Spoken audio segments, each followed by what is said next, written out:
आज हम जानेंगे लीवर एब्सिस होता क्या है। लीवर एब्सिस एक प्रकार की बीमारी होती है। इसमें होता क्या है कि लीवर टिश्यू के अंदर मवाद भर जाती है, यानी कि मवाद पस भर जाती है। लीवर एब्सिस का मतलब होता है कि टिश्यू के अंदर मवाद भर जाती है। इसके अलावा इसको लीवर इन्फेक्शन भी कहा जाता है। लीवर में एक से अधिक एब्सिस हो सकते हैं। लीवर में एब्सिस का कारण किस जीवाणु द्वारा फैलाया जाने वाला इन्फेक्शन होता है। ये कई जीवाणु यानी कि बैक्टीरिया या पैरासाइट या फंगस के कारण भी हो सकता है। दो सबसे आम प्रकार के इन्फेक्शन बैक्टीरिया और पैरासाइट के कारण होते हैं। अब इसके लीवर एब्सिस के कुछ लक्षण हैं, इसके बारे में जान लेते हैं। लीवर एब्सिस के लक्षणों में सबसे सामान्य ये होता है कि पेट के ऊपर दाहिने भाग में दर्द होना और बुखार होता है। इसके अलावा कभी कभी क्या होता है, उल्टी होती है। इसके अलावा भूख ना लगना, कपकपी चढ़ना और थकान महसूस होना, ये लीवर एब्सिस के कुछ लक्षण हैं, प्रमुख कारण हैं। और कभी कभी एब्सिस फट जाता है, तब मवाद फेफड़ों और हार्ट यानी कि हृदय तक और पेट तक फैल जाता है। ऐसे में उपयुक्त लक्षणों के अलावा मरीज को सांस लेने में भी दिक्कत होने लग जाती है। इसके अलावा पेट में कहीं भी दर्द की शिकायत होती है। एडवांस स्टेज जब हो जाती है लीवर एब्सिस की, तो मरीज को पेशाब कम आने तथा फ्रैंक सेपिस की वजह से जो है कि अलर्टड सेंसोरियम जैसी परेशानी से जूझना पड़ता है। अब लीवर एब्सिस के खतरे के बारे में जान लेते हैं।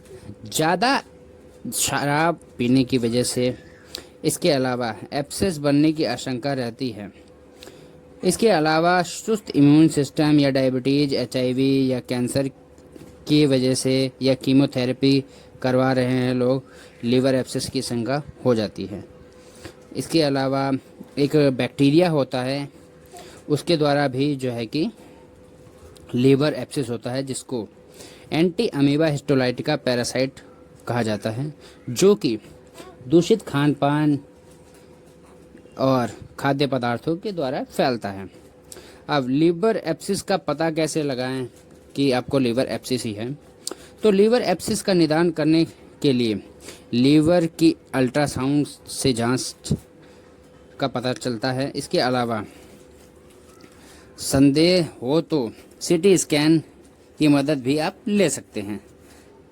अब इसके ट्रीटमेंट की बात करें, लीवर एब्सिस के ट्रीटमेंट के लिए क्या करना पड़ेगा आपको। तो लीवर एब्सिस के ट्रीटमेंट के लिए आपको सबसे पहले तो नॉर्मल डाइट रखनी है, यानी कि ब्लेंड डाइट रखनी है, हल्की डाइट रखनी है। इसके अलावा आपको लेना है मेट्रोनिडाजोल 400 mg टैबलेट, जो कि सुबह शाम लेनी है आपको। और साथ ही लेनी है एक गैस की ओमिप्राजोल 20 mg की टैबलेट, जो कि दिन में 2 बार लेनी है। अगर इस दौरान आपको पेन है यानी कि पेट में दर्द है, तो आप टर्माडोल 50 mg टैबलेट ले सकते हैं दिन में 3 टाइम। अगर ये लीवर एब्सिस जो है कि टॉक्सिक हो गया है, तो उस समय पे क्या करना है, आपको IV फ्लूइड चढ़वाना है 100 ml सिप्रोफ्लॉक्सासिन, और जो है कि मेट्रोनिडाजोल का जो 100 ml का बैग होता है, उसको 3 टाइम चढ़वाना है। इसके अलावा जो अल्ट्रासाउंड के अलावा और भी कई टेस्ट होते हैं, जिससे कि ये पता लगता है कि लीवर एब्सिस कितना है या किस प्रकार का इन्फेक्शन है। तो ब्लड टेस्ट में आप अगर सीरम लेवल या WBC देखते हैं इंक्रीज मात्रा में, मतलब बढ़ गए हैं, तो इन्फेक्शन लेवल आपका बढ़ा हुआ है। इसके अलावा आप लीवर का अल्ट्रासाउंड भी करवा सकते हैं। ऐसी ही जानकारियों के लिए हमारे छोटे चैनल को सब्सक्राइब और फॉलो जरूर करें।